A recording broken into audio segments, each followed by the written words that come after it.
Hello guys, আজকে আমরা চলে এসেছি আমাদের অ্যাটমিক স্ট্রাকচারের লেকচার 8 এ। আজকে ক্লাসে আমরা কমপ্লিট করব অ্যাটমিক স্ট্রাকচারের সবথেকে বেশি গুরুত্বপূর্ণ পার্ট, সেটা হচ্ছে কি না কোয়ান্টাম নাম্বার সম্বন্ধে। এবং কোয়ান্টাম নাম্বার এটা এতটা গুরুত্বপূর্ণ যে তুমি যদি এই পার্টটা না বুঝতে পারো বা তুমি যদি ঠিকঠাক না শোনো, তাহলে অ্যাটমের যে ইলেকট্রন বিন্যাস সেটা সম্বন্ধে কিন্তু তুমি বুঝতে পারবে না। তাই বলছি, ক্লাসটি শুরু থেকে শেষ পর্যন্ত খুব মনোযোগ সহকারে করবে, আর কোথাও ডাউট হলে অবশ্যই কমেন্ট করে জানাবে। তাহলে চলো শুরু করা যাক আজকের ক্লাস।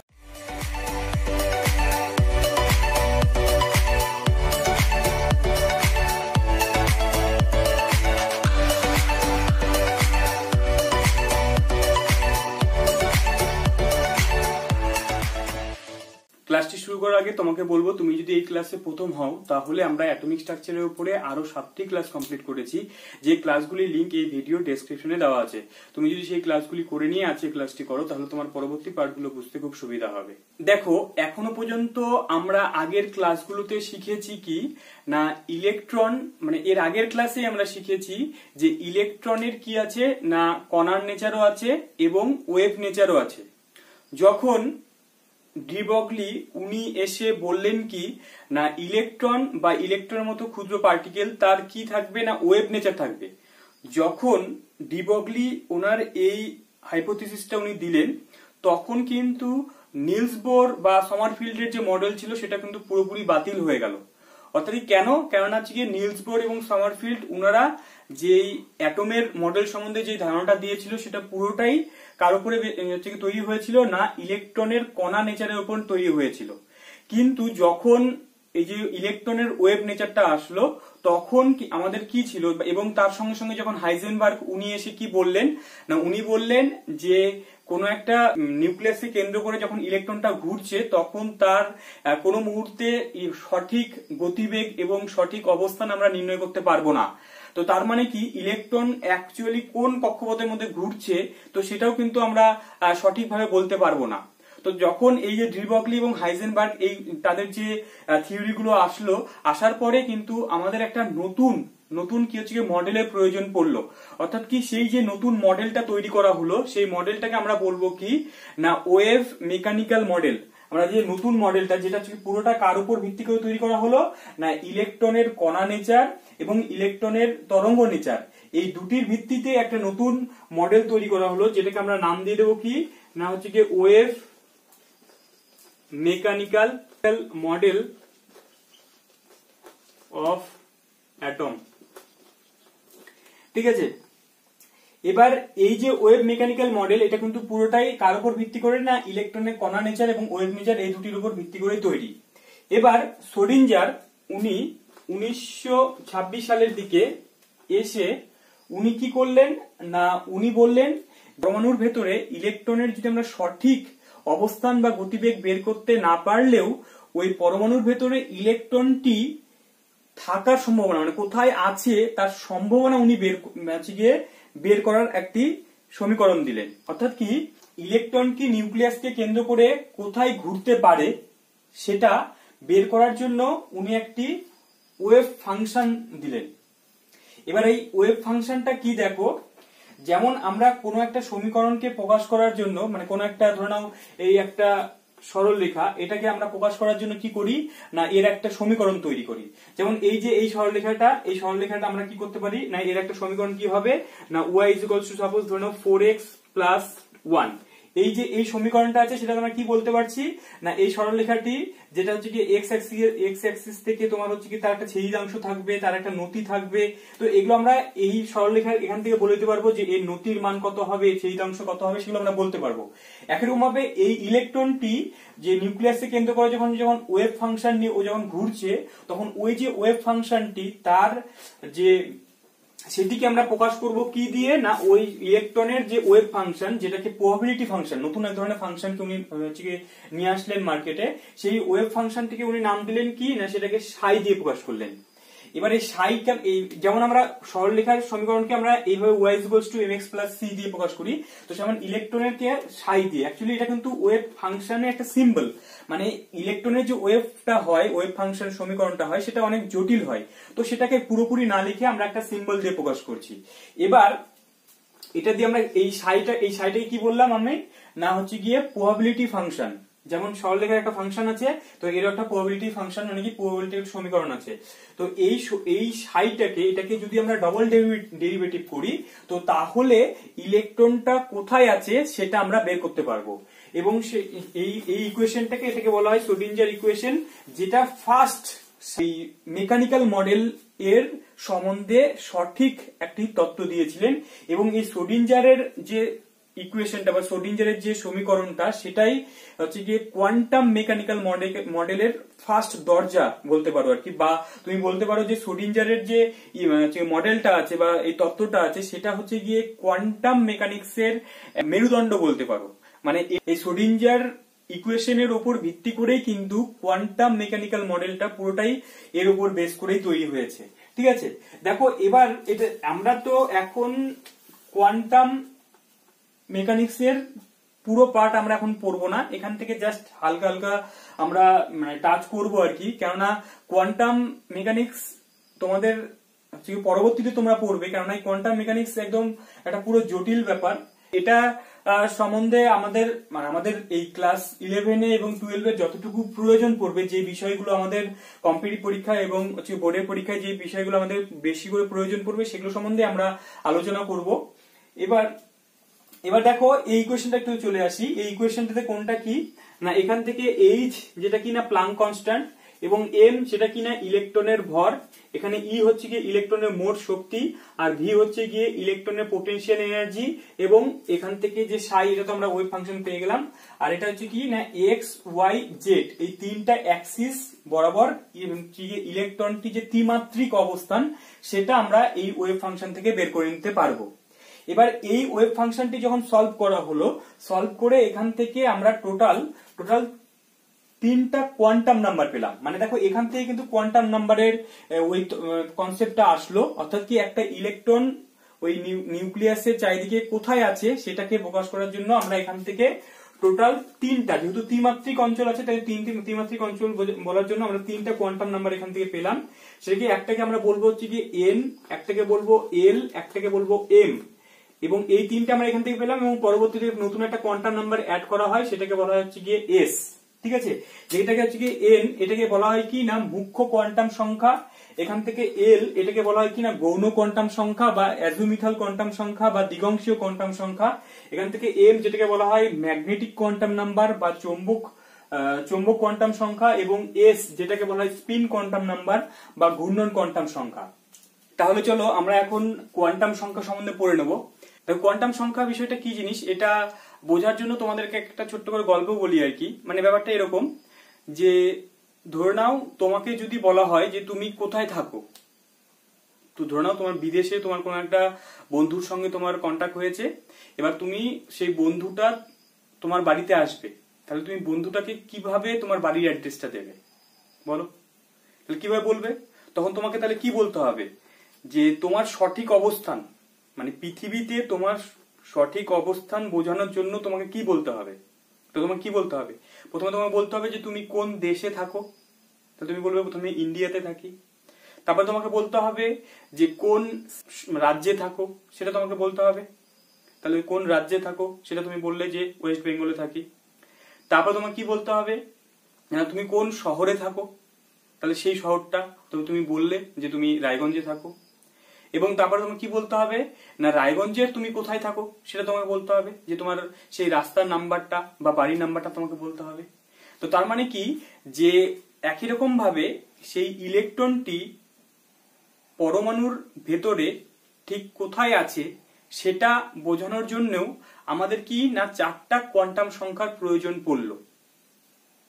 সেই 4টা কোয়ান্টাম সংখ্যা কি কি না হচ্ছে গিয়ে একটা মুখ্য কোয়ান্টাম সংখ্যা। সেই মুখ্য কোয়ান্টাম সংখ্যাটা কোথায় থেকে এসেছে না সেটাকে আমরা নিয়েছি হচ্ছে গিয়ে ওই যে বোরস এর যে কোয়ান্টাম সংখ্যাটা ছিল এন, যেটাকে আমরা প্রকাশ করেছিলাম, তো সেটা হচ্ছে মুখ্য কোয়ান্টাম সংখ্যা। তার পরবর্তীতে যে দ্বিতীয় যে কোয়ান্টাম সংখ্যাটাকে আমরা নিলাম সেটা কি না গৌণ কোয়ান্টাম সংখ্যা। তো সেটা কি না যেটা ওই যে সমারফিল্ড এর মডেলে আমরা পেয়েছিলাম, তো সেটাকে আমরা গৌণ কোয়ান্টাম সংখ্যাকে আমরা এখানে এল দিয়ে প্রকাশ করব, অর্থাৎ কি উপবৃত্তাকার কক্ষপথ। তো তারপরে আমরা নতুন কোয়ান্টাম সংখ্যাটা পড়বো যেটা ম্যাগনেটিক কোয়ান্টাম সংখ্যা। তো সেই ম্যাগনেটিক কোয়ান্টাম সংখ্যা দিয়ে আমরা কি বলে দিতে পারবো না ইলেকট্রনটি ত্রিমাত্রিক অঞ্চলে কোথায় অবস্থান করছে, এবং শেষে আমরা একটা কোয়ান্টাম সংখ্যা পড়বো যেটা হচ্ছে স্পিন কোয়ান্টাম সংখ্যা। তো সেটা কি ইলেকট্রনটা অ্যাকচুয়ালি নিজের অক্ষর থেকে কোন দিকে ঘুরছে সেটা সম্বন্ধে আমরা ধারণা পাবো। এবার প্রথমে আমরা পড়বো কি না, প্রথমে আমরা পড়বো প্রিন্সিপাল কোয়ান্টাম নাম্বার বা মুখ্য কোয়ান্টাম সংখ্যা সম্বন্ধে। দেখো প্রিন্সিপাল কোয়ান্টাম নাম্বারকে আমরা কি দিয়ে প্রকাশ করি না হচ্ছে গিয়ে এম দিয়ে প্রকাশ করি। এবার এই যে প্রিন্সিপাল কোয়ান্টাম সংখ্যা, যেটা তো আমরা বোরের কক্ষে পড়েছিলাম, এটা সম্বন্ধে আমাদের কম বেশি জানা আছে। অর্থাৎ কি বোর কি বলেছিল যে এই এন এর মান আমার কি হতে পারে না, আমার 1 হতে পারে, 2 হতে পারে, 3 হতে পারে, 4 হতে পারে, ডট ডট ডট করে আমার কি না ইনফিনিটি পর্যন্ত হতে পারে। এবার এন এর মান যদি 1 হয়, অর্থাৎ কি সেই এন এর মান 1 হলে সেটাকে আমরা কি নাম দিয়েছিলাম বলো, এটাকে আমরা কে শেল অর্থাৎ কি কে কক্ষপথ বলেছিলাম। এখন এন এর মান যদি 2 হয় সেটাকে আমরা কি বললাম না কে এল, তারপরে এম, তারপরে এন, এরকম করে আমরা কে এল এম এন এরকম নাম দিয়েছিলাম বিভিন্ন রকম কক্ষপথ গুলোকে। এবার অ্যাকচুয়ালি দেখো এখান থেকে একটা খুব গুরুত্বপূর্ণ কোশ্চেন যেটা তোমার পরীক্ষায় হতে পারে, এই যে একটু ভালো করে বুঝবে, সেটা হচ্ছে এন দিয়ে আমরা কি না ওই যে পরমাণুটি তার আকার সম্বন্ধে আমরা ধারণা পাই। অর্থাৎ কি আকার মানে কি, ওটা কত বড় হবে তার আকারটা সম্বন্ধে, অর্থাৎ কি যে সাইজ কতটা আমরা কি না হচ্ছে গিয়ে এই মুখ্য কোয়ান্টাম সংখ্যা দিয়ে পরমাণুর সাইজ অর্থাৎ কি আকার সম্বন্ধে ধারণা পাই, তাই তো। আচ্ছা এবার এই কক্ষপথ, এগুলো বিভিন্ন কক্ষপথ গুলো আছে। এবার এই কক্ষপথের এক একটা কক্ষপথে কতগুলো করে ইলেকট্রন থাকবে, তো সেটা আমরা কিভাবে প্রকাশ করতে পারি না, সেটা বের করে আমাদের সূত্র আমরা জানি, ছোটবেলায় পড়েছি আমরা এটা না 2n²। অর্থাৎ কোন কক্ষপথে কতগুলো ইলেকট্রন থাকবে সেটা আমরা এই সূত্র দিয়ে বের করে নিতে পারবো। এবার তোমাকে যদি বলা হয় 4 নম্বর কক্ষপথে টোটাল কতগুলো ইলেকট্রন থাকতে পারবে, না তাহলে আমরা সূত্র ফেলে দেবো না 2 × 4² অর্থাৎ কি 32 এতগুলো ইলেকট্রন আমার 4 নম্বর কক্ষপথে থাকতে পারবে। এবার এই সূত্রটা প্রয়োগ করার আবার কিছু ড্রব্যাক আছে, তাই তো, সীমাবদ্ধতা আছে। সেই সীমাবদ্ধতা গুলো কি কি, যেগুলো আমরা আগেও পড়েছি, এগুলোকে আবার একটু মনে করে নাও। সেটা হচ্ছে কি সেই ইলেকট্রনটা মানে যদি মুখ্য কোয়ান্টাম অর্থাৎ কি কক্ষপথের সংখ্যা যদি 4-এর বেশি হয়ে যায়, তাহলে শেষ কক্ষপথে 32টার বেশি ইলেকট্রন থাকতে পারবে না, এবং শেষ কক্ষপথে কখনো 8টার বেশি ইলেকট্রন থাকতে পারে না, এবং শেষ কক্ষপথ এবং তার আগের কক্ষপথে 18টার বেশি ইলেকট্রন থাকতে পারে না। এবং কখনো কখনো আমরা দেখি যে ইলেকট্রনটি ভেতরের কক্ষপথটি পরিপূর্ণ না করেই বাইরের কক্ষপথটি পরিপূর্ণ করে, তখন কি হবে না, তখন ওই বাইরের কক্ষপথটি যে শেষ কক্ষপথটি, তখন শেষ কক্ষপথে কি না 2টার বেশি ইলেকট্রন থাকতে পারবে না। তো এগুলো আমরা আগে পড়েছিলাম, মানে হচ্ছে কি সেটা দিয়ে আমরা এই কক্ষপথ মানে বোরের তত্ত্ব অনুযায়ী ইলেকট্রন বিন্যাস আমরা করেছিলাম, এটা তো আমরা বুঝতে পারলাম। এবার এখান থেকে আর কি না তোমার হচ্ছে গিয়ে এই আমরা জানি যে আমরা যত নিউক্লিয়াসের কাছের যে কক্ষপথটা আছে তার শক্তি কম হয়, এবং যত বাইরের দিকে যাওয়া যায় তার শক্তি তত ধীরে ধীরে বাড়তে থাকে। এবার আমরা যদি বলি শক্তির পার্থক্য কি হবে, এন এর সব থেকে শক্তি বেশি হবে, তারপরে এম, তারপরে এল, তারপরে কে, তো এগুলো আমরা মোটামুটি জানি। তাই জন্য মুখ্য কোয়ান্টাম সংখ্যা সম্বন্ধে আমাদের মোটামুটি ধারণা আছে। তো আমরা চলো নেক্সট চলে আসবো কি না গৌণ কোয়ান্টাম সংখ্যাতে। দেখো গৌণ কোয়ান্টাম সংখ্যা যেটা প্রথম আমরা ধারণা পেয়েছিলাম সামারফিল্ড মডেল থেকে, অর্থাৎ গৌণ কোয়ান্টাম সংখ্যা দিয়ে আমরা ওই যে বৃত্তাকার কক্ষপথ গুলোর ভেতরে কিছু উপবৃত্তাকার কক্ষপথ থাকতে পারে, সেই উপবৃত্তাকার কক্ষপথ গুলোকে অর্থাৎ যেগুলোকে আমরা ইংলিশে বলবো সাবসেল, সেই সাবসেল গুলোকে প্রকাশ করার জন্য আমরা নতুন একটা কোয়ান্টাম সংখ্যা ইউজ করলাম, যেটাকে আমরা স্মল এল দিয়ে প্রকাশ করব, তাই তো, স্মল এল দিয়ে প্রকাশ করব। এবার এই এলটার মান সেটা নির্ভর করবে কি না ওই কোন কক্ষপথে ও আছে তার উপর নির্ভর করবে, এবং এল এর মান সেটা টোটাল কি হবে না কতগুলো হবে এন এর মান, না সেটা এন এর সংখ্যার উপর ডিপেন্ড করবে, মানে এন এর মান যত হবে এল এর মান ততগুলো হবে। অর্থাৎ কি যদি সেই এন এর মান অর্থাৎ কি যদি প্রথম কক্ষপথ ফার্স্ট কক্ষপথ হয়, তাহলে এল এর মান কি হবে না এল এর মান আমার একটাই হবে, এল এর মান একটাই হবে। এবং সেই এল এর মানটা কি কি হবে, এল এর মানটা কি কি হবে না 0 থেকে শুরু করে n-1 পর্যন্ত হবে। কি বললাম, এল এর মান কতগুলো হবে সেটা আমরা কি করে বুঝতে পারবো। দেখো এই জায়গাগুলো কিন্তু ভালো করে তোমাদেরকে ক্লিয়ার করতে হবে, কেননা মানে এগুলোর উপরে কিন্তু অনেক কোশ্চেন হয় কম্পিটিটিভ পরীক্ষায়, আমি বারবার করে বলছি। দেখো এল এর মান কি হবে না সেটা কি হবে 0 থেকে শুরু করে n-1 পর্যন্ত হবে। তো তাহলে n এর মান যদি 1 হয় তাহলে এল এর মান কি হবে বলো, তাহলে n-1 পর্যন্ত, তাহলে এল এর মান 0 হবে, তাহলে একটাই হবে। আমি কি বললাম, এল এর মান কতগুলো হবে না এন এর মানের উপর নির্ভর করবে। এখন ভাবে বলো এন এর মান যদি 2 হয় তাহলে দ্বিতীয় কক্ষপথ, তাহলে দ্বিতীয় কক্ষপথে কটা সাবসেল থাকবে, 2টা থাকবে, এবং সেটা কি কি হবে না 0 এবং 1 হবে, ঠিক। আচ্ছা একই রকম এন এর মান যদি 3 হয়, 3 নম্বর কক্ষপথে কতগুলো থাকবে বলো, তিনটা থাকবে সেটা কি কি হবে না 0 1 2 হবে। এখন n এর মান যদি 4 হয় তাহলে কি হবে 0 1 2 3 এরকম করে কি হবে না এগুলো একটা কি না সাবসেল হবে। একই রকম ভাবে এই যে সাবসেল গুলো পাওয়া গেল অর্থাৎ কি এদেরকে আমরা বলবো উপবৃত্তাকার কক্ষপথ, সেই উপবৃত্তাকার কক্ষপথ গুলোকে প্রকাশ করার জন্য কিছু স্পেকট্রোস্কোপিক সিম্বল ইউজ করা হলো। তো সেই সিম্বল গুলো কি না এল এর মান যদি ধরে নাও এল এর মান যদি 0 হয় 1 2 3 আপাতত আমাদের এই 3 পর্যন্ত আমরা ইউজ হবে আর কি, কেননা এখনো পর্যন্ত তার পরবর্তী ওই অ্যাটম গুলো এখন আবিষ্কার হয়নি, তাই জন্য 3 পর্যন্ত আমরা ইউজ করবো আপাতত। তো সেটা যে ফার্স্ট অর্থাৎ কি এল এর মান যদি 0 হয় তাহলে এটা যে সিম্বলটা দিয়ে আমরা প্রকাশ করি সেটা হচ্ছে এস বলা হয়, ঠিক আছে। এখন সেটা যদি 1 হয় তাহলে সেটাকে আমরা পি দিয়ে প্রকাশ করব। এখন সেটা যদি 2 হয় সেটাকে আমরা ডি দিয়ে প্রকাশ করব, এবং এখন যদি সেটা 3 হয় এল এর মান যদি 3 হয় সেটাকে আমরা এফ দিয়ে প্রকাশ করব। অর্থাৎ কি এই যে এস পি ডি এফ কি বললাম এস পি ডি এফ, এবং এই এস এটা কি আসছে এটা কোথা থেকে নেওয়া হয়েছে এটার অর্থাৎ কি যে সার্ভ কি বললাম হলো সার্ভ। এই পিটা কোথা থেকে নেওয়া হয়েছে না এটা যে প্রিন্সিপাল থেকে নেওয়া হয়েছে, নেওয়া হয়েছে না হচ্ছে কি ডিফিউজ থেকে, ডিফিউজ। একই রকম ভাবে এই এফটা কোথা থেকে নেওয়া হয়েছে না ফান্ডামেন্টাল থেকে, ফান্ডামেন্টাল। তাহলে কি এগুলো এক একটা কি না এগুলো হচ্ছে কি একটা স্পেকট্রোস্কোপিক সিম্বল যেগুলো এই যে এই টার্মগুলো থেকে নেওয়া হয়েছে। এবং এখন থেকে আমরা যখন এস ইউজ করবো তার মানে কি এই এস মানে কি এক একটা উপকক্ষপথকে প্রকাশ করবে। এবার দেখো কি না এবার কোন উপকক্ষপথ কি কোন সাবসেল গুলো মানে দেখো এবার এখান থেকে যে এই যে উপকক্ষপথ গুলো পাওয়া গেল, এবার যখন কোন একটা ইলেকট্রনকে আমরা তার অবস্থান প্রকাশ করার জন্য ইলেকট্রনটির মানে পরমাণুর ভেতরে অবস্থান প্রকাশ করার জন্য সেটাকে আমরা এন এল দিয়ে প্রকাশ করি, কি আছে না এন এল দিয়ে প্রকাশ করি। একরকম ভাবে এই যে প্রথম কক্ষপথটা সেটাকে আমরা কিভাবে প্রকাশ করব না প্রথম কক্ষপথের ক্ষেত্রে এন এর মান কত হবে না এন এর মান হবে 1, এন এর মান 1।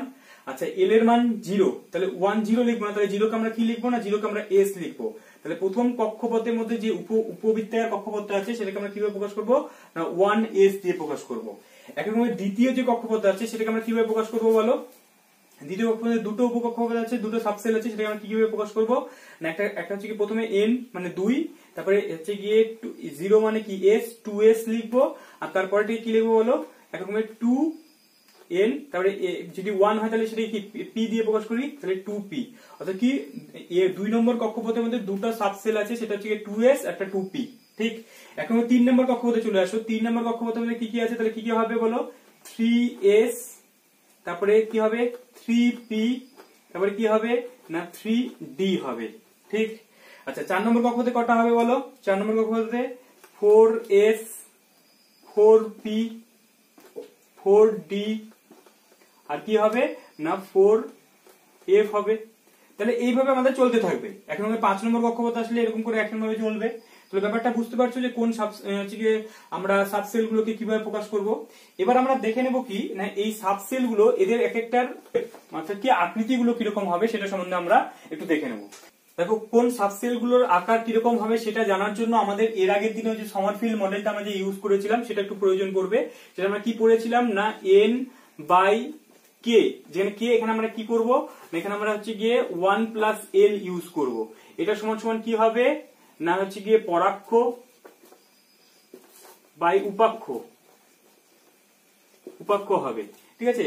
তার মানে কি এই যে এই ক্যালকুলেশন করে আমরা দেখতে পারবো যে কোন কক্ষপথটার মধ্যে যে উপবৃত্তাকার কক্ষপথগুলো আছে তাদের আকারগুলো কিরকম হবে। একরকম ভাবে 1s এর ক্ষেত্রে আমরা এটা কি বসাবো না 1s এর ক্ষেত্রে আমরা কি বলবো আমরা চলো আমরা দেখে নিই এখান থেকে কিরকম হবে একটু, তাও তো আমরা একটু ধারণা দিয়ে দিই যে উপবৃত্তাকারটা দেখতে কিরকম হয়। এটা এই যে ব্যাসার্ধ সেটাকে আমরা পরাক্ষ বলি আর এটাকে আমরা উপাক্ষ বলি, আর নিউক্লিয়াসটা যে কোনো একটা নাভিতে আছে। এবার আমরা 1s এর আকারটা কিরকম হবে সেটা একটু দেখে নেবো। চলো 1s এর ক্ষেত্রে কি করবো না n এর মান কত হবে, এটা তো n এটা তো l, তাহলে এখানে বসাও, তাহলে n এর মান এখানে কত হবে 1, এল এর এখান থেকে এল এর মান তো 0, তাহলে এটা 1, তাহলে উপাক্ষ এবং পরাক্ষর আকারটা সমান হয়ে যাচ্ছে, অর্থাৎ কি 1s অরবিটালটা কিরকম হবে না গোলাকার হবে। তাহলে দ্বিতীয়টা কিরকম, দ্বিতীয়টা চলে আসো। দ্বিতীয়টা কি হবে না 2s এবং 2p, 2 নম্বর কক্ষপথে দুটো সাবসেল আছে, সেই সাবসেল গুলো কিরকম হবে। আচ্ছা 2s এর ক্ষেত্রে কি হবে বলো, যখন n এর মান 2 বসাও, 2s এর ক্ষেত্রে বলছি n এর মান 2 আর এখান থেকে l এর মান s মানে তো 0, তাহলে 0 ইজ ইকুয়ালস টু কি পরাক্ষ বাই উপাক্ষ, অর্থাৎ কি এটা সমান সমান কি হবে পরাক্ষ সমান সমান 2 ইনটু উপাক্ষ, অর্থাৎ কি সেটা কিন্তু উপবৃত্তাকার হয়ে যাবে, অর্থাৎ কি 2s এর আকারটা কিরকম হবে না এরকম হবে। এখন 2p এর ক্ষেত্রে কি হবে, 2p এর ক্ষেত্রে p এর মান এখানে 1 বসাবো, তাহলে p এর মান ওটা 1 মানে কি এই দুটো 2/2 মানে কি উপাক্ষ আর পরাক্ষ সমান হয়ে গেল, অর্থাৎ কি p আকারটা কিরকম হবে না এরকম এরকম গোলাকার হবে, অর্থাৎ কি 2p যে অরবিটালটা সেটা দেখতে কিরকম হবে, নিউক্লিয়াস তাকে কেন্দ্র করে এটা আছে এবং হচ্ছে গিয়ে 2s অরবিটালটা আছে, এটা কি এটা হচ্ছে কি আমার 2p অরবিটালটা আর এটা হচ্ছে গিয়ে 2s অরবিটালটা, মানে 2s সাবসেল অরবিটাল না সাবসেল এগুলো, ঠিক আছে। এখন 3 ক্ষেত্রে কি হবে বলো, 3 ক্ষেত্রে 3s আছে, 3p আছে এবং 3d আছে, তো সেটা কিরকম হবে বলো, যখন 3s এর ক্ষেত্রে যদি তুমি মানগুলো বসাও এরকম 3/s এর ক্ষেত্রে কি 1 প্লাস 0, অর্থাৎ কি এটা কি হবে না এর ক্ষেত্রে পরাক্ষটা আমার উপাক্ষের 3 গুণ হয়ে যাবে, অর্থাৎ সেক্ষেত্রে সাবসেলটা আরো বেশি ফ্ল্যাট হয়ে যাবে। আচ্ছা এরপর একদম 3p অরবিটালে চলে আসো, 3p সাবসেলের মধ্যে চলে আসো, 3p এর ক্ষেত্রে কি হবে না 3/1 প্লাস 1, অর্থাৎ কি এটাও কিন্তু আমার পুরোপুরি সমান হচ্ছে না, মানে কি এটাও আমার কি হবে না উপবৃত্তকারী হবে। এরপরে 3d দিয়ে চলে আসো, 3d এর ক্ষেত্রে আমরা কি বসাবো এখানে 2 বসাবো, তার মানে কি এটা 3/3 মানে সমান হয়ে যাচ্ছে, অর্থাৎ কি এটা কিরকম হবে এরকম বৃত্তাকার হবে, অর্থাৎ কি এই যে তোমার 3 নম্বর যে অরবিটালটা আছে সেটা দেখতে পুরোপুরি কিরকম হবে না হচ্ছে কি তোমার এই নিউক্লিয়াস আছে, তো তারপরে হচ্ছে গিয়ে এরকম থাকবে আর একটা হচ্ছে গিয়ে এরকম থাকবে, অর্থাৎ কি এটা হচ্ছে আমার 3d, এটা হচ্ছে কি আমার 3p, এটা হচ্ছে কি আমার 3s, অর্থাৎ কি দেখো এখান থেকে একটা মজার জিনিস কি যে এই l এর মান যত বেশি বৃদ্ধি পাচ্ছে, l এর মান যত বেশি বৃদ্ধি পাচ্ছে অরবিটালটা আমার কি হচ্ছে কি না ততটা বেশি বৃত্তাকারের দিকে যাচ্ছে, হ্যাঁ তো তত বেশি বৃত্তাকারের দিকে যাচ্ছে। আচ্ছা আরেকটা জিনিস এখান থেকে দেখো যে সবসময় তুমি দেখবে কি না s যে অরবিটালটা আছে, s যে উপবৃত্তের কক্ষপথ আছে সেটা কিন্তু আমার কি হচ্ছে কি না নিউক্লিয়াসের খুব কাছে অবস্থান করে, কি বললাম s যে উপবৃত্তের কক্ষপথটা আছে সে কিন্তু সবসময় দেখবে যে নিউক্লিয়াসের কাছে অবস্থান করবে। এবার এই নিউক্লিয়াসের কাছে অবস্থান করার জন্য কি হয় না s যে উপবৃত্তের কক্ষপথটা আছে তার ইলেকট্রনকে আবরণ করার ক্ষমতাটা সব থেকে বেশি হয়, এবং এটা এই জায়গাটা তোমার পরবর্তীতে খুব কাজে লাগবে যে আবরণ করার ক্ষমতা, অর্থাৎ কি যেটাকে স্ক্রিনিং করার ক্ষমতা সব থেকে বেশি হয় s, তারপরে p, তারপরে d, তারপরে f, যেহেতু এই f d এরা সব বাইরের দিকে থাকে তাই জন্য এরা ইলেকট্রনকে ওইভাবে কি করে না আবরণ করতে পারে না। আচ্ছা এরপরে যদি বলা হয় এদের শক্তির ক্রমটা কি হবে, তাহলে দেখো s যেহেতু নিউক্লিয়াসের সবথেকে কাছে অবস্থান করে তাহলে এর শক্তি সবথেকে কম হবে, অর্থাৎ কি যদি শক্তির ক্রমটা ঠিক উল্টোটা হবে তাই না, মানে এর সবথেকে বেশি হবে শক্তি, f এর শক্তি সবথেকে বেশি, তারপরে d, তারপরে p, তারপরে হবে s, হ্যাঁ এই অর্ডারগুলো একটু মনে রাখবে। আচ্ছা তাহলে তো কোন সাবসেল গুলো দেখতে কিরকম হবে সেগুলো আমরা বুঝতে পারলাম।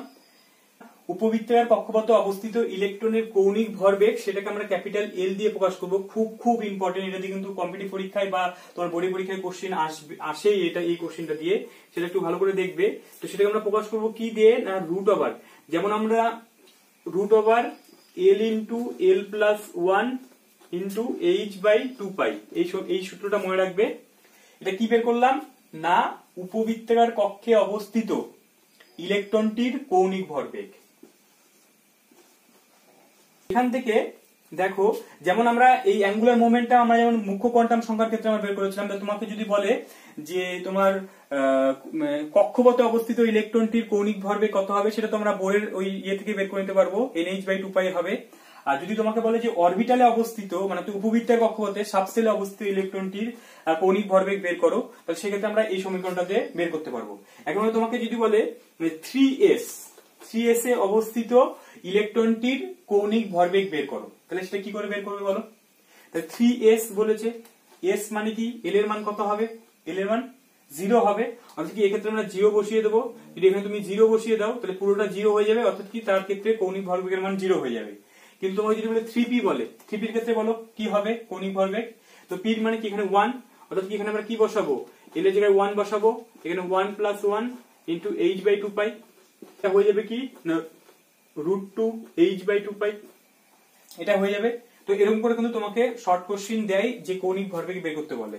তো চৌম্বকীয় কোয়ান্টাম সংখ্যা বা ম্যাগনেটিক কোয়ান্টাম সংখ্যার যে প্রয়োজনীয় জিনিসগুলো আমাদের যেগুলো মেন প্রয়োজন পড়বে সেগুলো আমি শর্টে প্রথমে আগে বলে দিই, তারপরে এর কনসেপ্টটা আমরা পরে আলোচনা করব। দেখো চৌম্বকীয় কোয়ান্টাম সংখ্যা বা ম্যাগনেটিক কোয়ান্টাম নাম্বার, এটাকে আমরা স্মল m দিয়ে প্রকাশ করব।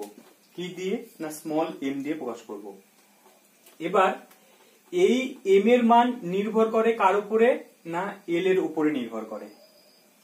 এবার এই টোটাল m এর সংখ্যা মানে একটা l উপকক্ষের মধ্যে কতগুলো তোমার হচ্ছে গিয়ে m থাকবে সেটা নির্ভর করবে কি, মানে সেটা কিভাবে বের করতে পারবো না 2l + 1 এই সূত্রটা দিয়ে আমরা বের করতে পারবো। অর্থাৎ কি এই l এর মধ্যে কতগুলো তোমার হচ্ছে গিয়ে m থাকবে সেটা আমরা 2l + 1 এই সূত্র দিয়ে বের করে নিতে পারবো, ঠিক। আচ্ছা, এবং এই m এর মান কি কি হবে না m এর মানটা হবে +l থেকে শুরু করে 0 হয়ে -l পর্যন্ত হবে। দেখো এখান থেকে কি কি বললাম, m এর মান নির্ভর করবে l এর উপরে। একটা উপকক্ষে টোটাল কতগুলো চৌম্বকীয় কোয়ান্টাম সংখ্যা থাকবে না সেটা আমরা বের করতে পারবো 2l + 1 এই সূত্রটা দিয়ে। এই m এর মান কি কি হবে না সেটা +l থেকে শুরু করে 0 হয়ে -l পর্যন্ত হবে। এবার দেখো কিভাবে বের করব কি করে না l এর মান যদি আমার 0 হয়, l এর মান যদি 0 হয় তো তাহলে m এর মান কি কি হবে, m এর মান কি কি হবে না +l 0 -l, তার মানে কি 0 মানে কি 0ই থাকবে। নেক্সট চলে আসো, l এর মান যদি 1 হয় তাহলে m এর মান কি কি হবে বলো, m এর মান কি বললাম +l মানে কি +1, তারপরে 0 আর -l তিনটা হবে। এখন l এর মান যদি 2 হয় তাহলে কি হবে m এর মান, তাহলে কি +l মানে 2 থেকে শুরু করে একদম -l পর্যন্ত যেতে হবে। তার মানে কি এখানে কি হবে না তোমার +1 মানে কি +l থেকে শুরু করে 0 হয়ে, মানে +l থেকে 0, এখান থেকে 0 গেলাম, তারপরে একরকম মাইনাসের দিকে যাবো আবার -1, তারপরে হচ্ছে কি -2, তাহলে 5টা হবে। একই রকম ভাবে l এর মান যদি 3 হয় তাহলে m এর মান কি কি হবে বলো, তাহলে কি হবে +3 হবে, +2 হবে, +1 হবে, 0, তারপরে হচ্ছে গিয়ে কি -1, -2, -3 হবে। তার মানে এই টোটাল এখানে কতগুলো পেলাম না 7টা পেলাম। তার মানে দেখো এই সূত্রটা দেখো এই সূত্র দিয়ে মিলছে কিনা। যদি l এর মান 0 বসাও তাহলে কতগুলো হবে, l এর মান যদি 0 বসাই তাহলে এটাকে 0 হবে, তার মানে কি l এর মান 0 হলে কি 1 হবে, তাহলে 1 হলে তার মানে কি একটা পাওয়া গেল, একটা তোমার m এর মান চৌম্বক কোয়ান্টাম সংখ্যা। এখন l এর মান যদি যখন 1 বসাবে তখন কি হবে 2 + 1, তার মানে কি এখান থেকে 3, অর্থাৎ থেকে 3টা পেলাম। এখন l এর মান যদি 2 বসাও তাহলে এখানে কত হবে না তোমার 5 হবে, এবং l এর মান যদি 3 বসাও তাহলে কত হবে না 7 হবে। অর্থাৎ কি এই যে 3, l এর মান 3 দিয়ে আমরা কি বলি না এটা s মানে f সাবসেল কে বলি, মানে f যে তোমার সাবসেলটা আছে ওর ভিতরে কতগুলো চুম্বকীয় কোয়ান্টাম সংখ্যা আছে মানে কতগুলো অরবিটাল আছে টোটাল, এগুলো এক একটা আমরা কি বলবো না অরবিটাল বলবো। এগুলো এই যে m এর মান এগুলো এক একটা আমরা কি বলবো না অরবিটাল বা কক্ষক বলবো, ঠিক আছে। আচ্ছা কক্ষকটা কি জিনিস একটু বলে দিই না, কক্ষক হচ্ছে গিয়ে নিউক্লিয়াসের চারিদিকে একটা ত্রিমাত্রিক অঞ্চল, কি বললাম কক্ষক হচ্ছে গিয়ে নিউক্লিয়াসের চারিদিকে একটি ত্রিমাত্রিক অঞ্চল যেখানে ইলেকট্রন পাওয়ার সম্ভাবনা সব থেকে বেশি। তো এই যে এগুলো এক একটা কি এগুলো এক একটা কক্ষক। তাহলে এই যে তোমার এস সাবসেল ছিল সেখানে একটা কক্ষক আছে, তাহলে পি এর মধ্যে 3টা অরবিটাল আছে, এবং এই 3টা পি অরবিটাল কি কি হবে এগুলো না আমরা আরেকদিন আলোচনা করব যে বিভিন্ন রকম কক্ষপথ গুলো নিয়ে। তো তাও আমি একটু বলে দিই যে 3টা যে পি অরবিটাল থাকে সেটাকে আমরা বলি পি এক্স, পি ওয়াই এবং পি জেড, 3টা বলি। একইভাবে তোমার যদি এল এর মান 2 হয় সেটাকে আমরা কি অরবিটাল বলি না ডি অরবিটাল বলি। তো ডি অরবিটালটা কি হচ্ছে 5টা আছে, সেটা কি কি হয় না d x y, d x z, d y z, d x square minus y square, একটা ডি জেড স্কোয়ার। এগুলো হচ্ছে কি হয় না ডি অরবিটাল গুলো, এটা একটা ডি অরবিটাল, এটা ডি অরবিটাল, এখান থেকে 5টা ডি অরবিটাল মানে ডি সাবসেলটার ভিতরে আছে। তো সেগুলো আমরা ডিটেলস আরো আমরা পাবো। তো আমরা আপাতত এটুকু বুঝতে পারলাম না এম এর মান কি হবে না পুরোটা তোমার নির্ভর করবে এল এর উপরে। এবার এল এর মান কার উপর নির্ভর করে, এন এর উপরে নির্ভর করে। দেখো এবার আমরা চৌম্বক কোয়ান্টাম সংখ্যা, এটার মূল কনসেপ্টটা অর্থাৎ কি এটা কোথায় থেকে আসছে, মানে কেন প্রয়োজন পড়লো। দেখো এটা প্রয়োজন কেন পড়েছিল না যখন জিম্যান উনি একটা এক্সপেরিমেন্ট করে দেখেছিলেন কি না ওই যে হাইড্রোজেনের যে রেখা বর্ণালী গুলো আছে সেগুলোকে যখন উচ্চ ক্ষমতা সম্পন্ন কোনো চৌম্বক ক্ষেত্রের মধ্যে রাখা হলো তখন ওই হাইড্রোজেনের ক্ষুদ্র ক্ষুদ্র লাইনগুলো সেগুলো আরো ছোট ছোট ক্ষুদ্র ক্ষুদ্র লাইনে ভেঙে গেল, যেটা আমরা খালি চোখে দেখতে পারিনি।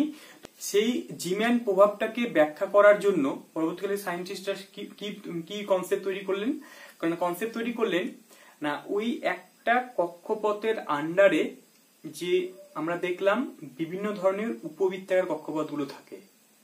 এবার ওনারা বললেন কি না একই আকৃতির উপবৃত্তাকার যে কক্ষপথগুলো আছে সেই উপবৃত্তাকার কক্ষপথগুলো বিভিন্ন রকম অঞ্চলে তারা কি করতে পারে না ওই ইলেকট্রনগুলো ঘুরতে পারে। এবার ইলেকট্রনটা যখন একটা নিউক্লিয়াসকে কেন্দ্র করে ঘুরছে, এবার নর্মালি আমরা কি জানি না যখন ইলেকট্রন কোন একটা চার্জ পার্টিকেলকে কেন্দ্র করে ঘুরবে তখন সেখান থেকে একটা চৌম্বক ক্ষেত্র তৈরি হবে। তাই যখন ইলেকট্রনটা ওই কক্ষপথের আন্ডারে উপবৃত্তাকার কক্ষপথে বিভিন্ন অঞ্চলে কি করছিল না ঘুরছিল, সেম উপবৃত্তাকার কক্ষপথটা সেটা বিভিন্ন অঞ্চলে ও ঘুরছে। এবার এবং ঘোরার সময় কি করছে না চৌম্বক ক্ষেত্র তৈরি করছে। এবার যখন ওই পরমাণুটাকে আমরা কোনো বাইরের কোনো চৌম্বক ক্ষেত্রের মধ্যে রাখলাম তখন কি হবে না ওই পরমাণুর ভেতরে যে ওই ছোট ছোট ইলেকট্রন তারা যে একটা চৌম্বক ক্ষেত্র তৈরি করেছিল, তো সেই চৌম্বক ক্ষেত্রগুলো কি করবে না ওই বাইরের যে চৌম্বক ক্ষেত্র তার সঙ্গে কি করবে না অ্যালাইন মানে সেম সজ্জায় আসার চেষ্টা করবে। তো সেই সজ্জায় আসার জন্য কি হবে না ওই আসার সময় সেই অঞ্চলগুলো কি হবে না হচ্ছে গিয়ে কি হবে না ওই 0 থেকে 360 ডিগ্রি অ্যাঙ্গেলের মধ্যে যে কোনো অবস্থানে যে কোনো দিকে তারা কি করবে না অ্যালাইন একটা নির্দিষ্ট সজ্জা নিয়ে নেবে। এবং ওই যে সজ্জাটা নিল অর্থাৎ কি যে বিভিন্ন রকম অঞ্চলের মধ্যে ইলেকট্রনগুলো ঘুরছে, অর্থাৎ কি এই যে বিভিন্ন এক একটা অঞ্চল এই এক একটা অঞ্চলকে নাম দিয়ে দেওয়া হলো কক্ষক। দেখো ঘূর্ণন কোয়ান্টাম সংখ্যা এটার প্রয়োজনীয়তা কেন পড়লো, আমরা এই যে আমরা প্রথমে যে 3টা কোয়ান্টাম সংখ্যা পেলাম সেটা অর্থাৎ কি এন এল এম এই 3টা কোয়ান্টাম সংখ্যা দিয়ে আমরা বেশিরভাগ পরমাণুর লাইন স্পেক্ট্রাগুলো ব্যাখ্যা করতে পারছিলাম, কিন্তু ক্ষার ধাতুগুলোর যে লাইন স্পেক্ট্রাগুলো পাওয়া যাচ্ছে সেগুলো আরো ক্ষুদ্র ক্ষুদ্র লাইনে ভেঙে যাচ্ছিল। তো সেটা কিন্তু সেটার এক্সপ্লেনেশন আমরা 3টা কোয়ান্টাম সংখ্যা দিতে পারছিলাম না। তো তখন নতুন একটা কোয়ান্টাম সংখ্যার প্রয়োজন পড়লো যেটা উলেনবেক এবং গুডস্মিট নামক দুইজন সায়েন্টিস্ট উনারা প্রবর্তন করলেন। এবং উনারা কি বললেন, উনারা বললেন কি যেমন সূর্যকে কেন্দ্র করে গ্রহগুলো বিভিন্ন রকম কক্ষপথের মধ্যে ঘোরে, ঠিক ওই গ্রহটাও যেমন আবার নিজের অক্ষের চারিদিকেও ঘুরতে থাকে, ঠিক তাই ইলেকট্রনগুলো যখন নিউক্লিয়াসকে কেন্দ্র করে বিভিন্ন রকম কক্ষপথের মধ্যে ঘুরছে তখন ইলেকট্রনটা তার নিজের অক্ষের চারিদিকে ওরা আবার ঘুরতে থাকে।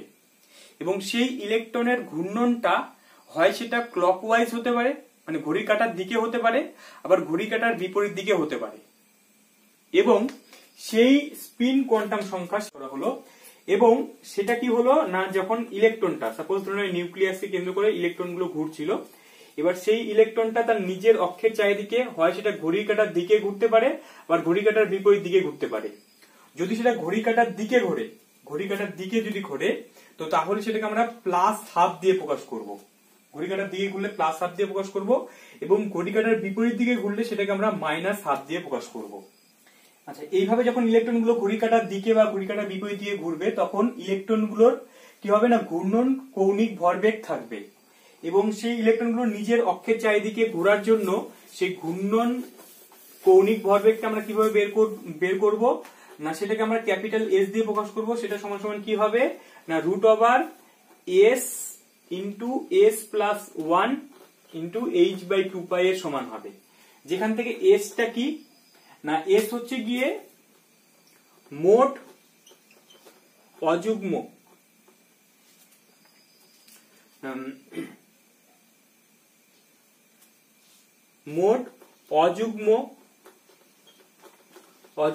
ইলেকট্রন এর ঘূর্ণন, মোট অযুগ্ম ইলেকট্রনের ঘূর্ণন। ব্যাপারটা কি, চলো একটা উদাহরণ নিয়ে নিই। যেমন ধরে নাও একটা পরমাণুর ভেতরে একটি অযুগ্ম ইলেকট্রন ছিল। যদি একটা অযুগ্ম ইলেকট্রন থাকে তাহলে এস এর জায়গায় আমরা কি বসাবো না, আমরা হচ্ছে গিয়ে এস, একটা অযুগ্ম ইলেকট্রন থাকলে তার এস এর মান হবে শুধু হাফ। হ্যাঁ, সেটা আমরা সবসময় প্লাস মানটা নেব। এবার কারো ভেতরে যদি দুটি অযুগ্ম ইলেকট্রন থাকে, এসটা কিন্তু অযুগ্ম ইলেকট্রন গুলোকে নিতে হবে। যদি দুটো অযুগ্ম ইলেকট্রন থাকে, একটা অযুগ্ম ইলেকট্রনের জন্য আমরা নিব প্লাস হাফ। যদি দুটো অযুগ্ম ইলেকট্রন থাকে তাহলে তার জন্য আরেকটা প্লাস হাফ আসবে। তখন আমরা কি নেব না 2/2, অর্থাৎ কি তখন হবে 1, মানে এস এর মান হবে 1। আবার যখন ধরে নাও কারো ভেতরে যদি ধরে নাও, আমরা এগুলো পরবর্তীতে পড়বো আর কি, ধরে নাও এখানে 5টা অযুগ্ম ইলেকট্রন আছে, তাহলে এই এস এর মান কিভাবে পাবো না, হচ্ছে 5 ইন্টু 1/2 এটা পাবো। আচ্ছা, কারোর মধ্যে ধরে নাও এইভাবে ইলেকট্রন আছে, ঠিক আছে, তাহলে এইভাবে যদি ইলেকট্রন থাকে সেটাকে আমরা কি বলবো না, তাহলে এগুলো যারা একই দিকে আছে তাদের স্পিনটা সেম হবে। এবং যদি সেটা বিপরীত স্পিনে থাকে, বিপরীত স্পিনে থাকার জন্য আমরা উল্টো অ্যারো দিয়ে আমরা সেটাকে ফোকাস করি। তো বিপরীত স্পিনে থাকলে তার যে স্পিনটা হবে সেটাকে মাইনাস হাফ ধরবো। তাহলে কি করবে, এই প্লাস হাফ আর এই মাইনাস হাফ পরস্পরকে ক্যান্সেল করে দেবে। তো ক্যান্সেল করে দেওয়ার জন্য কি হবে, বাকিগুলো তখন আমরা শুধুমাত্র স্পিন গুলো নেবো, ঠিক আছে। তো তাই জন্য এই এসটাকে কি বলা হয় না, মোট অযুগ্ম ইলেকট্রনের ঘূর্ণন, যেটাকে আমরা প্লাস হাফ দিয়ে প্রকাশ করি আর কি। তো এইভাবে আমরা কি করতে পারবো না, হচ্ছে গিয়ে ওই নিজ অক্ষে ঘূর্ণমান ইলেকট্রনের ঘূর্ণন কৌণিক ভরবেগের মান বের করে নিতে পারবো। এখান থেকে আরেকটা জিনিস তোমাদেরকে বলে দিই, দেখো এটা মনে রাখবে, যেগুলো কম্পিটিটিভ পরীক্ষার কোশ্চেন দেয় না, হচ্ছে স্পিন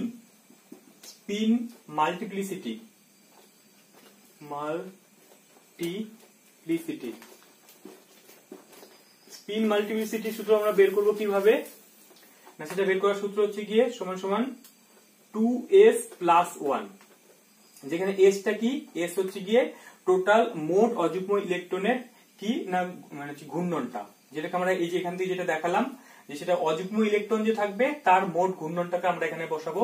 যদি ধরে নাও 3টা যদি অযুগ্ম ইলেকট্রন থাকে, তাহলে 3টা অযুগ্ম ইলেকট্রন প্রত্যেকটার প্লাস হাফ কি হবে, প্লাস হাফ করে তাহলে 3/2 বসাবো, ঠিক আছে। তাহলে স্পিন মাল্টিপ্লিসিটি বের করার সূত্রটা কি না, 2s প্লাস 1। দেখো এবার আমরা বিভিন্ন কোয়ান্টাম সংখ্যাগুলির তাৎপর্য, অর্থাৎ কি সেই কোয়ান্টাম সংখ্যাগুলো দিয়ে আমাদের কি কি লাভ হলো বা আমরা কি বলতে পারবো, ইলেকট্রন সম্বন্ধে কি কি বলতে পারবো, সেগুলো সম্বন্ধে একটু আলোচনা করে নিই। তবে আমরা এগুলো এখনই পড়লাম, জাস্ট এগুলো আমরা একটু সামারাইজ করবো। কি মুখ্য কোয়ান্টাম সংখ্যা দিয়ে আমরা কি বলতে পারবো না, ওই এন মুখ্য কোয়ান্টাম সংখ্যা থেকে আমরা কক্ষের আকার সম্বন্ধে জানতে পারবো। অর্থাৎ কি কক্ষপথটা সেটা বড় না ছোট সেটা আমরা এন এর সাহায্যে বলে দিতে পারবো। তো তাছাড়াও এই এন দিয়ে আমরা আর কি বলতে পারি না, কোন কক্ষপথের মধ্যে ম্যাক্সিমাম কতগুলো ইলেকট্রন থাকতে পারবে সেটা বলতে পারি। যে পরমাণুর ভেতরে একটা কক্ষপথের মধ্যে কতগুলো উপবৃত্তাকার কক্ষপথ থাকে সেগুলো আমরা বলতে পারি। কিন্তু এগুলো মেন জিনিসটা কি না, ওই কক্ষপথের আকার আমরা বলতে পারবো এই মুখ্য কোয়ান্টাম সংখ্যার সাহায্যে। আচ্ছা, একই রকম গৌণ কোয়ান্টাম সংখ্যা দিয়ে আমরা কি বলতে পারবো না, উপবৃত্তাকার যে উপকক্ষগুলো যে আছে তার আকৃতি সম্বন্ধে আমরা বলতে পারবো। একইভাবে চৌম্বক কোয়ান্টাম সংখ্যার সাহায্যে আমরা কি বলতে পারলাম না, হচ্ছে গিয়ে ওই যে ইলেকট্রনটা যে আছে উপবৃত্তাকার কক্ষপথের মধ্যে যে ইলেকট্রন গুলো ঘুরছে সেটা ত্রিমাত্রিক ভাবে কত দিকে ওরা হচ্ছে গিয়ে বিন্যাসটা নিতে পারে বা ঘুরতে পারে, তো সেটা আমরা চৌম্বক কোয়ান্টাম সংখ্যার সাহায্যে বলতে পারি, তাই তো। অর্থাৎ কি উপকক্ষগুলি ত্রিমাত্রিক ভাবে কত দিকে বিন্যস্ত থাকতে পারে সেটা আমরা চৌম্বক কোয়ান্টাম সংখ্যার সাহায্যে বলতে পারি। আর ঘূর্ণন কোয়ান্টাম সংখ্যার সাহায্যে আমরা কি বলতে পারি না, হচ্ছে গিয়ে ইলেকট্রন গুলো নিজের অক্ষের চারিদিকে কোন দিকে ঘুরবে, সেটা ঘড়ি কাঁটার দিকে ঘুরবে না বিপরীত দিকে ঘুরবে, তো সেটা আমরা এই হচ্ছে গিয়ে ঘূর্ণন কোয়ান্টাম সংখ্যার সাহায্যে বলতে পারি। তাহলে চলো প্রতিদিনের মতো আমরা এখন হোমওয়ার্ক গুলো নিয়ে নিই। দেখো আজকে তোমাদের কি করবে না, হচ্ছে গিয়ে এম কক্ষপথে মোট কতগুলি কক্ষক আছে। কক্ষক মানে কি, কক্ষক কোনগুলোকে বললাম, ওই যে ত্রিমাত্রিক অঞ্চলের সজ্জাটা, অর্থাৎ কি এম, সেটাকে আমরা কক্ষক বললাম। তো সেই কতগুলো কক্ষক হবে এম কক্ষপথের আন্ডারে, সেটা কোনটা হবে সেটা হচ্ছে অবশ্যই কমেন্ট বক্সে কমেন্ট করে বলবে। আর 3D তে মোট কতগুলো কক্ষক আছে, 3D যে উপবৃত্তের কক্ষপথ আছে তার আন্ডারে মোট কতগুলো কক্ষক আছে সেটা কতগুলো হবে সেটা অবশ্যই কমেন্ট করে বলবে। তাহলে আজকের ক্লাসটি আমরা এই পর্যন্তই কমপ্লিট করছি। আমরা নেক্সট ক্লাসে হচ্ছে গিয়ে পাউলির অপবর্জন নীতি এবং আব্বাউ প্রিন্সিপাল সেগুলো নিয়ে আলোচনা করব, অর্থাৎ কি ইলেকট্রন বিন্যাস কিভাবে করতে হয় সেগুলো সম্বন্ধে আমরা শিখবো।